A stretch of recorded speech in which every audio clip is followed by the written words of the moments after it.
Bonjour à tous, je vous retrouve sur Canva pour le tuto sur la modification des images pour Le Bon Coin. Donc vous allez sur le site Canva, vous cliquez sur créer un design, voilà. Vous cherchez publication Instagram carré, c'est la plus facile à faire. Hop, donc ça va vous ouvrir une nouvelle page où apparaît votre nouveau design. Donc ensuite il faudra importer les photos qui vous intéressent. Donc là dans notre cas ça sera la photo, le modèle Rimax. Alors là vous ne pouvez pas voir l'explorateur parce que le logiciel de capture ne permet pas de le voir. Par contre c'est tout bête, hein, c'est ouvrir un fichier, vous allez dans votre explorateur, vous téléchargez, voilà, ça s'affiche là sur le côté. Une fois que c'est téléchargé, vous cliquez dessus et ça apparaît dans Canva. Donc pour que ça fonctionne, il faudra agrandir la photo. Alors il ne faudra pas aller jusqu'au bout des angles parce que sinon la photo va se mettre en arrière-plan et ça ne fonctionnera pas. Donc voilà, gardez bien un petit espace comme je le fais actuellement.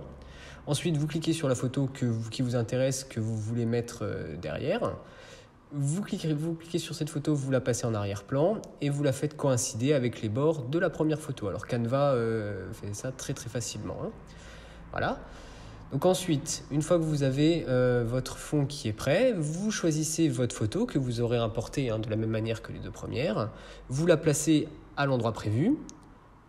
Voilà, comme ceci. Donc après, vous pouvez la réduire. Vous pouvez faire attention, voilà, que l'épaule ne dépasse pas. Vous mettez bien en bord, en bas, comme ça, voilà.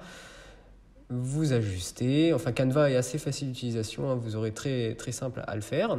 Et ensuite, vous pouvez mettre le texte que vous voulez. Donc, vous allez sur le côté, vous cliquez sur ajouter une zone de texte. Et là, vous écrivez ce qui vous intéresse. Là, on va mettre par exemple « Ce bien vous intéresse ?» point d'interrogation.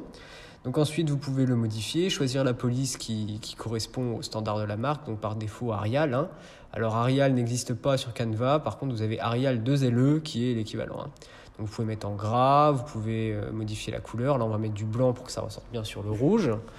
Voilà, vous étirez, vous pouvez choisir la position qui vous intéresse, hein. Voilà, il faut que vous ayez le petit curseur avec les 4 flèches. Pour pouvoir bouger, voilà, vous pouvez réduire, replacer, modifier. Enfin, c'est très facile d'utilisation et c'est gratuit, hein. C'est vraiment un site internet gratuit. Donc là, vous pouvez ensuite mettre votre nom, hein, votre numéro de téléphone, vos coordonnées. Mais encore une fois, vous pouvez mettre un autre message, hein, si vous avez envie de dire contactez-moi. Enfin, il est déjà écrit dans la trame, mais si vous voulez mettre totalement autre chose, vous pouvez, hein. Vous êtes libre. Voilà, grandgérard@rimax.fr. Donc ensuite, hein, comme pour l'autre zone de texte, vous pouvez par exemple modifier juste une ligne. Là, on réduit l'adresse mail pour pas qu'elle soit trop grande. Ensuite, on peut déplacer, centrer, réagrandir. Voilà, là, on va chercher le point dans l'angle. Hop, quand on a la petite flèche en diagonale, on peut bouger. Voilà, vous repositionnez, c'est très facile d'utilisation. Ensuite, un petit coup d'œil pour vérifier qu'il n'y a pas d'erreur, que tout est bien aligné, qu'il n'y a pas une épaule qui dépasse ou quoi que ce soit.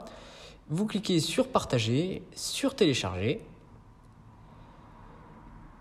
Voilà. Vous ne faites pas attention à cette icône qui va s'afficher. Et là, en bas à gauche, vous pourrez retrouver la photo sur l'explorateur Windows, donc dans vos fichiers téléchargés. Et moi, je vous conseille de la renommer et de la mettre dans le dossier qui vous intéresse parce qu'il va falloir aller la chercher depuis Maxwork pour la mettre sur Maxwork. Voilà.